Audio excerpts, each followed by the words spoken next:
¿Qué tal? Este sábado llega cargado de noticias. Son las 7 en punto y nosotros estamos listos para informarlos. Bienvenidos. Noticias RCN con toda por los damnificados de las inundaciones. Seguimos acompañando a nuestra gente de Córdoba. La situación es tan grave que en el albergue del barrio Vallejo y otros puntos donde se prestaba atención resultaron inundados. Las imágenes son impresionantes. Nos vemos en minutos. Mayama en Nariño es una de las zonas más afectadas. Un deslizamiento deja de momento 7 muertos. Estamos en el lugar de la noticia y por supuesto que tendremos reporte en vivo. Una carta que llegó a la fiscalía puso a sonar nuevamente el nombre de Jaime Ramírez Cobo, uno y sus presuntos vínculos con uno de los más grandes escándalos de corrupción en la unidad de gestión de riesgo. Hoy hablamos de este tema. ¿Qué está pasando con el consumo de drogas como la marihuana y el tusi en Bogotá? Pues tenemos un informe que demuestra que este ha aumentado entre los jóvenes, incluso entre niños. Ya les contamos lo que encontramos.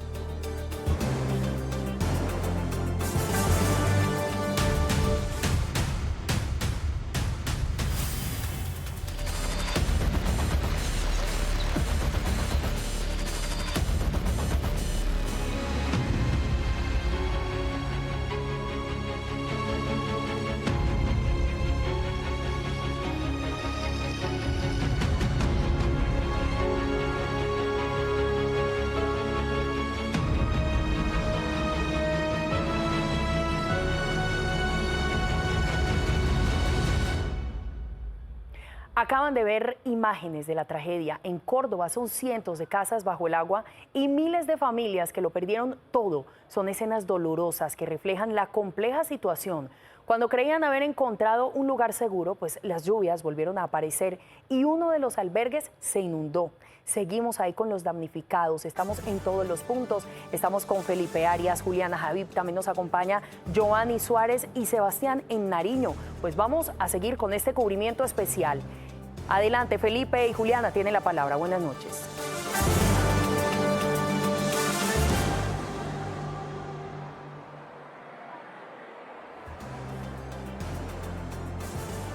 Bueno, ahí estamos precisamente acá acompañando a todos los cordobeses y a los damnificados. Noticias RCN es siempre presente con la gente. Estamos del lado de ellos buscando ayudas para tantas personas necesitadas. Nos encontramos aquí en el Coliseo Happy Lora de su ciudad, Juliana, tristemente con una tragedia. Así es, Felipe, pues aquí estamos en el Coliseo, como dijo anteriormente Rosy, las personas que se encuentran en este momento aquí en este albergue fueron trasladadas desde el anterior albergue en Vallejo, porque no dio abasto por la lluvia, se metió la lluvia a ese Coliseo, por eso hoy están acá más de 300 personas, ya el cupo está completo, por decirlo de una manera, Felipe, y pues aquí estamos con todas las familias tratando de ayudarlos de cualquier forma. Y esa es nuevamente la invitación para todas las personas que nos ven, los televidentes, para que sigan donando a través de la Cruz Roja Colombiana. Claro, tenemos un código QR, faltan muchísimas cosas, colchonetas, leche en polvo,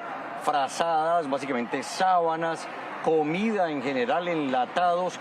Pero sin embargo, y queremos abrir esta emisión con la esperanza, porque son muchas las personas que también están ayudando en diferentes barrios de Montería, que hasta el momento están bien y llevan comida y llevan ropa. Precisamente les tenemos preparados este informe. La solidaridad de los habitantes de Montería se ha puesto a prueba en las últimas horas. Comerciantes y empresarios preparan alimentos en horas de la mañana para llevarlos a las familias damnificadas en las zonas afectadas por las inundaciones. Felipe y sus amigos y socios lleva 5 días trayendo almuerzos al barrio Sarabanda. Llevamos a lo largo de la semana trayendo lo que más podamos, comida, ropita, carpas y pues gracias a Dios hemos recibido bastantes donaciones de nuestros compañeros, amigos. Entre los afectados también hay solidaridad. Dulio, sin pensarlo, se convirtió en uno de los organizadores de la comunidad para que a nadie le falte comida. Esto es una labor muy linda que muchas personas se han unido a esta gran labor, tanto como personas de tienda. Las emergencias sacan lo mejor del ser humano en las épocas más difíciles.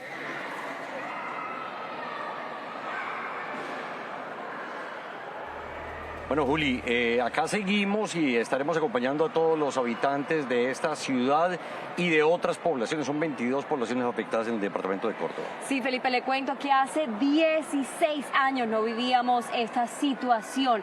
Mire, es que definitivamente cada día crecen los damnificados por las lluvias, los barrios y las veredas de Montería pues se han visto afectadas y cada vez más el número de personas afectadas por esta situación crece. El agua se desplazó de fincas, de parcelas y empezó a entrar hoy a nuevos barrios.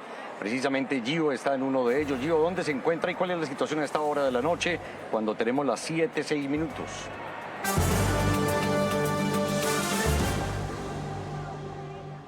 Hola Felipe, Juliana, ¿qué tal? Muy buenas noches para usted, para los televidentes. No son buenas las noches para estos habitantes como el barrio El Dorado en Montería, en el departamento de Córdoba. La verdad es que impresiona que mientras recorramos más barrios y más veredas del departamento, sean más los lugares que se inundan por estas ciénagas, por estos ríos que de a poco no solamente se desbordan, sino que empiezan a acabar con sueños, empiezan a acabar con metas y sobre todo con esos esfuerzos y sacrificios que durante años esta gente hizo para construir sus casas, para comprar sus viviendas, sus electrodomésticos y que hoy de a poco pues tienen que sacarlos de esas casas y también muchas de esas cosas pues las tienen simplemente que dejar perder. Con Eudes, con nuestro camarógrafo, hemos recorrido varios de esos barrios, varias de esas veredas y la verdad es que las imágenes son impresionantes y sobre todo las historias son desgarradoras que nos hemos encontrado en esta zona del país.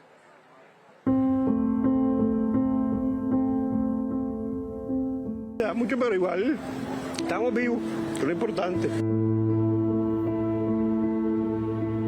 ¿Cuánto llora, amigo? Toda la noche le pregunto a la gente rompiendo camiones, colocando bultos para que no se inundaran. Quizá no exista una frase precisa para describir el dolor que están sintiendo más de 67.000 habitantes de Córdoba que están viendo cómo de a poco el agua consume sus viviendas. Cada vez son más los barrios, veredas, municipios los afectados. Hoy comenzó a colapsar todo el talud que nos acompaña en el caño y todo el pueblo se nos está inundando. En barrios como El Dorado, ya en plena zona urbana de Montería, la situación también es crítica. Como si se tratara de un éxodo, las imágenes de verdad son impresionantes. Miles de personas están sacando en este momento sus pertenencias, sus animales, los electrodomésticos, todo lo que han construido durante años con esfuerzo de sus casas. Este es el barrio El Dorado, en la ciudad de Montería, que de a poco empieza a inundarse con el agua. Sacar fuerzas de donde no las hay y mirar hacia adelante. Quizás no tengan otra opción, pues mientras el agua consume sus bienes materiales, agradecen seguir con vida para seguir luchando. Si de pronto ustedes miraron el informe, veían que el nivel del agua era muy diferente a lo que estamos viendo ahora. Y nosotros no tenemos una manera exacta de medirlo, pero sí, seguramente en nuestras botas podemos ver que el nivel del agua, al menos en las últimas 6 horas, ha subido bastante. La gente está asustada, la gente está pidiendo la presencia de las autoridades y de los organismos de socorro, porque la verdad es que al menos aquí en el barrio El Dorado, la gente necesita de la presencia de los organismos de socorro, de los gobiernos locales, departamentales y por supuesto del gobierno nacional. Felipe, Juliana, ustedes están en otro punto aquí de Montería, del departamento de Córdoba, con más historias. Claro que sí, Gio, 7:10. Esa es agua que viene corriendo de parcelas de otras zonas del departamento de Córdoba y que entra a poblaciones, entra a ciudades, entra a otros municipios donde no había sucedido nada. Por fortuna no ha llovido, Juliana, desde ayer al mediodía más o menos, Juli. Mire, Felipe, es que alrededor de las 10 de la mañana ayer estuvimos en el albergue de Vallejo. Estaba completamente seco, las mejores condiciones para las personas damnificadas, pero más tarde empezó la lluvia y empezó a subir dentro de ese coliseo. Por eso las personas fueron trasladadas aquí al coliseo Happy Lora. Ya está copado la capacidad y por eso estamos aquí hoy con ellos y aquí les vamos a mostrar un poco de cómo son las condiciones en las cuales están viviendo aquí en este albergue. El drama en Córdoba no se detiene. El desbordamiento de los ríos tiene a cientos de familias con el agua al cuello, enfrentando pérdidas totales y la incertidumbre de no tener un techo seguro. Yo salí a las 12 de la noche y llegué a las 3 de la madrugada aquí, porque en una moto y eso estaba todo lleno de agua. La emergencia escaló a tal punto que los lugares destinados para el auxilio también sucumbieron ante la fuerza de la naturaleza. Recojan todos los poquitos que tengan, sus pertenencias, porque los vamos a trasladar, y fue eso rápido. Buscaron unos medios de transporte. Las personas que ya habían sido rescatadas de las inundaciones vieron con impotencia cómo el agua ingresaba nuevamente a sus sitios de refugio, obligando a un segundo traslado en medio del desespero. Nosotros nos hemos enfocado en brindar los primeros auxilios porque nosotros no contamos con los suficientes insumos y suministros para darle atención como tal. A esta hora, las autoridades aceleran la reubicación de los damnificados hacia el Coliseo Miguel Japilora, un espacio que por ahora ofrece mayores garantías de seguridad. Mientras tanto, el departamento lanza un SOS por atención humanitaria urgente para mitigar el impacto de la emergencia. Pero otro punto, Felipe, digamos que donde también se han visto afectados es en el Pacífico, exactamente en Mayama, Nariño. Dada la fuerza de la avalancha, 7 personas fallecieron. Lamentablemente hay 7 personas fallecidas. Lógicamente también la gente busca sus enseres, sus pertenencias, tratando de salvar lo poco que quedó. Vamos allí con Sebastián Yepes. Sebastián, ¿cuál es la situación? Buenas noches, sí, nosotros aquí en Noticias RCN continuamos acompañando a los damnificados de la vereda Oscurana en el municipio de Mayama, quienes desde ayer en horas de la noche han vivido momentos de mucha angustia tras esta avalancha. Hacia la 1:08 de la tarde fue encontrado y hallado el último cuerpo sin vida de esta persona que permanecía desaparecida, para un saldo total de 7 personas fallecidas. Un panorama desolador para estas comunidades, quienes han tenido que presenciar momentos de mucha angustia, mucha desesperación y de la inclemencia de la naturaleza que se ha tomado a estas comunidades. Revisemos lo que ha sucedido en estas últimas 24 horas aquí en el municipio de Mayama. Fue que bramó muy durísimo y tembló demasiado fuerte, fue un temblor, ¿no? Entonces nosotros pensamos que fue pues un temblor y nos colocamos las chanclas y rapiditico estuvimos en la calle. 7 muertos es el trágico balance de una avalancha en Mayama, Nariño. Hacia la 1 de la tarde y tras intensas labores de búsqueda fue recuperado el último cuerpo en la vereda La Oscurana. Ya gritaban ya, había porque eso se fue la luz, al momentico se fue la luz, todo quedó oscuro, pero nosotros con las linternas y todo, ya la gente ya empezó a gritar. Un panorama desolador para familias que lo perdieron todo y únicamente quedaron con lo que tenían puesto. Todo perdimos, todo. La vivienda, todo, no tenemos nada. Yo estoy así como estoy. Esta maleta me la pasó mi hija que llegó. Balance trágico que mantiene en alerta a las comunidades y autoridades. A las 1:30 de la tarde fue recuperado el último cuerpo, un total de 7 personas fallecidas lamentablemente en este hecho, 2 personas heridas que ya están bien de salud. Y tenemos un saldo de 6 viviendas destruidas. Mientras autoridades evalúan la estabilidad del terreno, cerca de 100 familias permanecen en vilo por temor a otra avalancha. Impresionante tragedia esa también en Mayama, Nariño. Ahí seguiremos acompañando a todas estas familias. Regresamos a Montería con la situación de los damnificados y tenemos al secretario de Gobierno, Carlos García. Secretario, cuéntenos qué está haciendo falta en estos albergues. Bueno, al día de hoy ya llevamos 19 albergues, más o menos unas 3.167 personas, con una posibilidad de crecimiento durante los 2 próximos días. Entonces que tenemos alrededor del 40% de nuestra jurisdicción del municipio inundado y el panorama sigue siendo mucho más complejo en los próximos días. Claro. Secretario, hay que seguir recordándole a todos nuestros televidentes que también ustedes pueden hacer soporte en www.cruzrojacolombiana.org, Felipe. Aquí estamos unidos, Alcaldía de Córdoba, el canal RCN Radio, el diario La República y lógicamente también la Cruz Roja Colombiana. Secretario, mil gracias y estaremos pendientes. Rosy con más información en Bogotá. Pues ahí estamos, claro que sí, haciéndole seguimiento, acompañando a los afectados. Felipe, Juliana, gracias por toda esta información y sabemos que estaremos ahí acompañándolos. Pero miren, Otro punto donde también se registró una tragedia fue en el Pacífico, específicamente en Mayama, Nariño. La fuerza de una avalancha acabó con la vida de 7 personas. Miren, los habitantes de la vereda La Oscurana durante todo el día han intentado rescatar del lodo lo poco que ha quedado. Miren, hay que tener en cuenta que nosotros, por supuesto, estamos acompañando a todos los afectados, pero las lluvias van más allá, también en Córdoba y el Pacífico. En casi todo el país han reportado emergencias. ¿Qué está pasando en Colombia? Pues aquí les resumimos la crisis que vive el país por cuenta de las lluvias.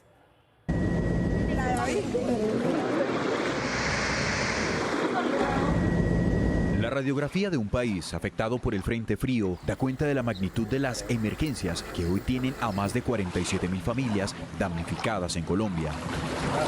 Desde el cielo, Montecristo, en el sur de Bolívar, parece tener 4 ríos paralelos. El 95% del municipio es agua con lodo que llega a cubrir casi todo el cuerpo de sus habitantes. Hay más de 1.300 damnificados. En Arenal, el panorama es devastador. Más de 500 habitantes lo perdieron todo. Mujeres embarazadas, niños y adultos fueron evacuados. Yo perdí todo. Tengo 2 nieticas conmigo y me sacaron de ahí porque yo soy una persona que no puedo caminar. Está llevándole el carro. Con la fuerza suficiente para arrastrar un vehículo, así estaba el agua en La Plata, Huila. En ese departamento, más de 20 municipios reportaron daños. En Santander adelantan la entrega de ayudas y evacuación de 200 afectados en Lebrija. El río con el mismo nombre se salió del cauce y destruyó todo a su paso. El frente frío ya ha generado daños en 14 departamentos colombianos y las lluvias continuarán. Y en medio de las difíciles condiciones que enfrentan los habitantes del Urabá antioqueño por cuenta de las inundaciones, hay imágenes que devuelven la esperanza. Bomberos y otras entidades de socorro en Necoclí rescataron a una mujer con sus 2 hijos que se encontraban atrapadas del otro lado del río Mulatos, en la vereda Algodón Abajo. Los menores, entre ellos un bebé de 8 meses, presentan un cuadro de fiebre desde hace varios días, por lo que requerían atención hospitalaria. El rescate se hizo por medio de cuerdas. Y Cundinamarca es otra de las regiones pasadas por lluvia. El problema es que 37 municipios llegaron a esta ola invernal sin convenios vigentes con los cuerpos de bomberos. ¿Cómo van a hacer entonces? ¿Quién les va a ayudar? Pues Ana Sánchez nos tiene este informe. 37 de los 116 municipios de Cundinamarca no tienen convenios activos con los cuerpos de bomberos, una situación que pone en riesgo la atención de emergencias en plena temporada de lluvias. Ya se ha hecho también y se ha emitido algunas alertas y algunas circulares por parte de la Procuraduría General de la Nación, precisamente para que se dé cumplimiento a esta normativa de la Ley 1575 y que se permita de esta manera pues poder prestar este servicio teniendo en cuenta pues las situaciones de alto riesgo que vienen atravesando varios municipios del departamento de Cundinamarca. La alerta aumenta por las emergencias que ya se registran en el departamento, con riesgo de crecientes súbitas, deslizamientos y movimientos en masa. Pero también los alcaldes se pueden ver sujetos a situaciones disciplinarias o también penales en caso de no poder cumplir o dar cumplimiento a esta responsabilidad que claramente enmarca la ley, que es un servicio público esencial y que es a cargo del Estado. La recomendación es evitar el ingreso a ríos y quebradas, especialmente en zonas donde ya se reportan niveles altos. A lo largo pues, del año ya hemos tenido varios incidentes donde han resultado personas afectadas principalmente por estos temas, personas que han resultado lesionadas y muertas. Hay especial atención en San Antonio de Tequendama, El Colegio, La Mesa, Anapoima, Tena y Girardot por el aumento del caudal de varios ríos y quebradas. 7 de la noche, 18 minutos. El nombre de Jaime Ramírez Cobo y su presunto vínculo con el escándalo de corrupción de gestión del riesgo vuelve a sonar en la Fiscalía. Todo por una carta. ¿Qué dice el texto? ¿Quién lo envía? ¿Y qué piden allí? Pues este es un informe de Oscar Ramírez. Una carta enviada a la Fiscalía General de la Nación volvió a poner en el centro del escándalo de corrupción de la UNGRD al ex enlace de la presidencia Jaime Ramírez Cobo. Yo estoy aquí haciendo es como el puente, que es una de las labores que uno siempre hace como asesor legislativo. La Red de Veedurías Ciudadanas pidió explicaciones por la falta de decisiones judiciales frente a su caso, pese a los reiterados señalamientos en su contra dentro del proceso penal. Este contexto refuerza la necesidad de una actuación pronta, clara y transparente por parte de la Fiscalía, máxime cuando se trata de un caso macro de altísimo impacto institucional y social. Según la organización, múltiples declaraciones juradas y testimonios de personas hoy procesadas han mencionado a Ramírez Cobo como posible articulador del direccionamiento de contratos de la Unidad Nacional de Gestión del Riesgo de Desastres, sin que hasta ahora se haya citado siquiera a un interrogatorio.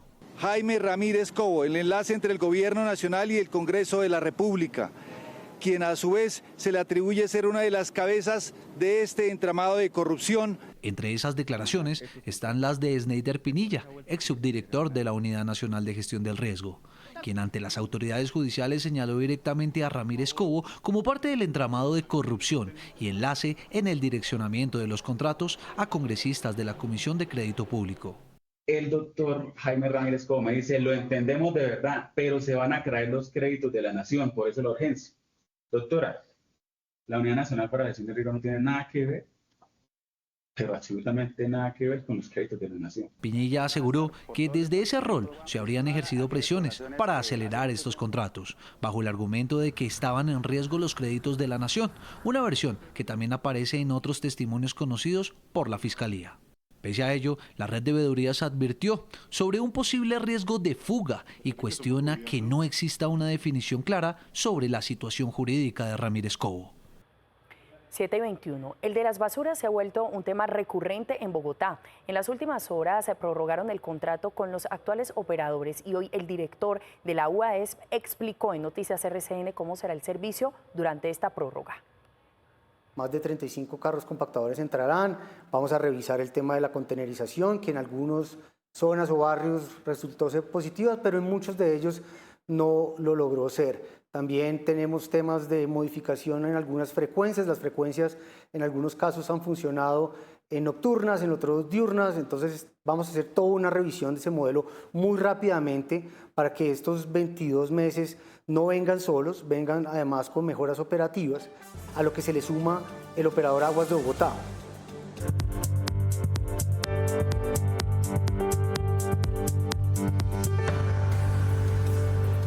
Fue extraditado desde Chile alias El Ñoño tras ser acusado del presunto secuestro, tortura y asesinato de su hija de 4 años en Buenaventura. Se trata de John Camilo Flores, quien habría escapado hace más de un año hacia el sur del continente y ahora llega al país para enfrentar procesos por concierto para delinquir, porte ilegal de armas y extorsión. Extraditado desde Chile. Así llegó John Camilo Flores Moreno, alias Ñoño, uno de los hombres más buscados y sanguinarios de Buenaventura. Flores Moreno es investigado por el delito de homicidio agravado relacionado con la muerte de su hija de 4 años, así como por otros procesos pendientes por desaparición forzada y concierto para delinquir agravado. Tras el atroz crimen, el sujeto había intentado evadir la justicia, saliendo del país ocultándose en Chile, donde después de un año de búsqueda, finalmente fue capturado gracias a una circular roja de Interpol. Gracias al trabajo articulado entre Migración Colombia, Interpol y las autoridades chilenas, que permitió hacer efectiva esta entrega y avanzar en los procesos judiciales correspondientes. Alias Ñoño es sospechoso de encabezar la banda criminal internacional Los Chotas, una organización criminal del Pacífico colombiano que se dedica al tráfico de drogas, armas, sicariato y contrabando. Y en India, lo que parecía un momento divertido terminó en tragedia. 2 personas fallecieron y al menos 13 resultaron heridas luego de que una atracción mecánica se saliera de control. Varias personas salieron proyectadas y otras quedaron atrapadas tras el desplome de la estructura. Las autoridades locales ordenaron la suspensión de la feria mientras se determinan las causas del colapso.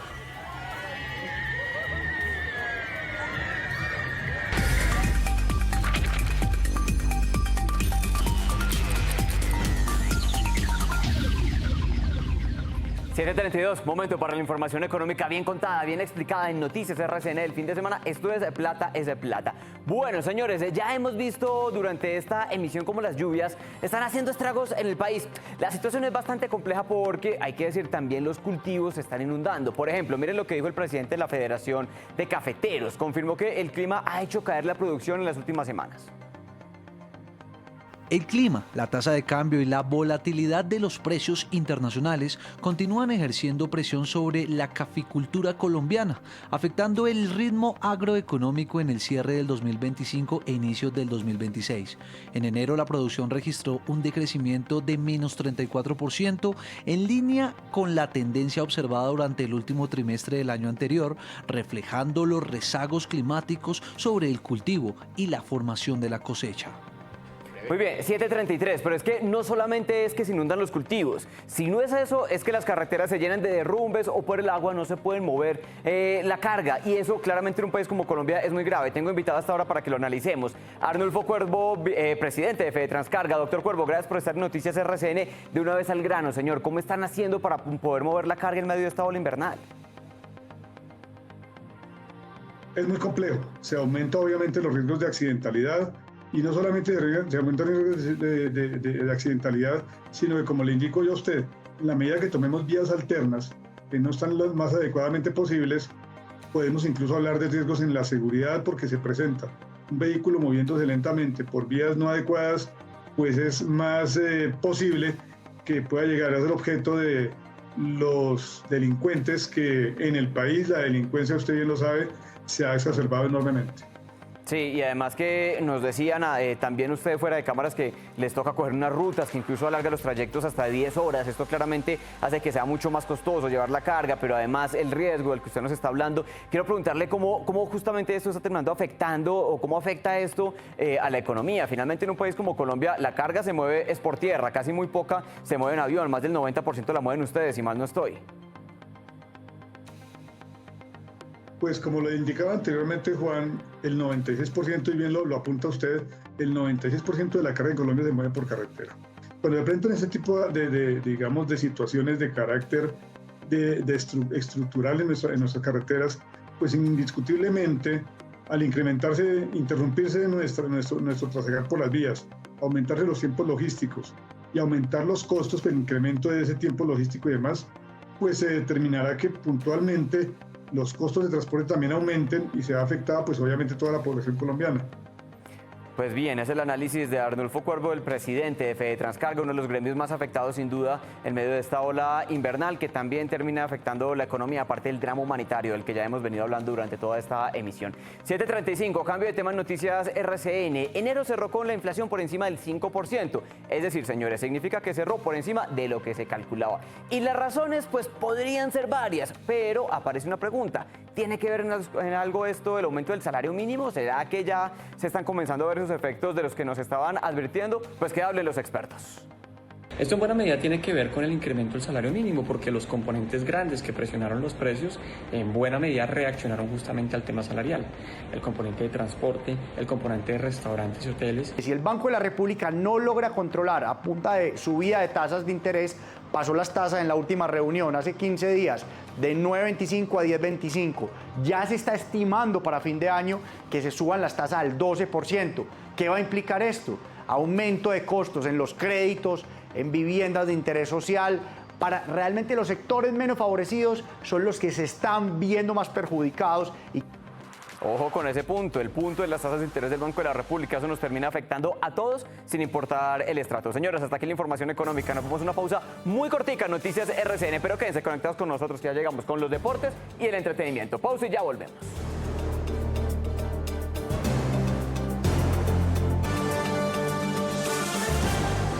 7:45, gracias por continuar con nosotros. Mientras nos preparamos para la información deportiva, nos hacemos esta pregunta. ¿Niños consumiendo drogas? Pues eso parece estar pasando en Bogotá y con bastante frecuencia. El informe que vamos a revelar debe hacernos reflexionar como sociedad. Los datos los trae Paula Sabogal. En Bogotá preocupa una realidad que parece avanzar más rápido de lo que se reconoce: el consumo de marihuana entre menores de edad. Un comparativo de los datos oficiales revela que desde 2023 cada vez más niños y jóvenes consumen esta sustancia. El dramático aumento alcanzó al cierre de 2025 un 156%, al pasar de 677 casos identificados en 2023 a 1.739 casos en 2025. Hoy nuestros niños están expuestos al microtráfico en los parques, en el espacio público, mientras esta administración administración sigue sin tomar decisiones contundentes. Estas cifras convierten a la marihuana en la droga más consumida por los menores de edad en la capital y a edades cada vez más alarmantes. Solo el año pasado, 10 menores durante su infancia, es decir, entre los 6 y los 11 años de edad, consumieron marihuana. Durante la adolescencia, es decir, entre los 12 y 18 años, fueron 1.729 los menores que consumieron dicha sustancia. Se necesitan acciones urgentes, como expedir el decreto que prohíbe el consumo de sustancias psicoactivas en el espacio público y proteger a los niños de la ciudad. Investigaciones internacionales confirman que el consumo abusivo de marihuana durante la adolescencia puede afectar gravemente el desarrollo cognitivo y emocional de los niños y jóvenes. La denuncia presentada en el Consejo también reveló cifras preocupantes sobre el consumo de tusi en menores de edad, que registró un aumento del 98%, pasando de 792 casos en 2023 a 1.568 casos en 2025.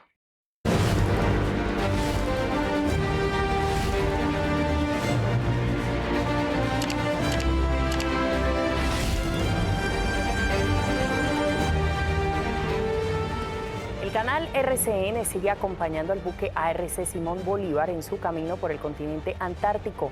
En el día 64, la tripulación tuvo un nuevo intercambio cultural en la base científica Artigas en Uruguay, ubicada en la bahía Fildes, donde permanece fondeando el gigante científico. Nos conectamos a esta hora con nuestros enviados especiales, Angélica y Esteban. Buenas noches, adelante. ¿Qué tal? Muy buenas noches para usted, buenas noches Esteban. Dígame si no, es increíble de verdad que uno a esta hora muy cerca de las 10 de la noche vea esta luz como si fueran las 11 de la mañana. Para mí todavía es increíble y creo que todavía no nos hemos adaptado el horario.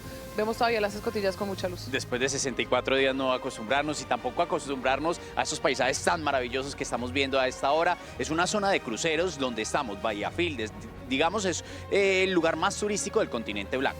Es que la importancia de este lugar, y quiero que Richie por favor nos muestre este tipo de cruceros, es que los turistas llegan hasta acá, hacen un recorrido por Bahía Fildes, por esa isla de Villa Las Estrellas, en donde conocen diferentes lugares muy importantes como las iglesias que están ahí, la iglesia católica y ortodoxa, muy importante para la gente que viene acá a hacer turismo. Hoy la tripulación visitó la base antártica de Uruguay, maravillosa base, usted la vio también al mediodía y resulta que es una base que funciona de manera ininterrumpida durante el año.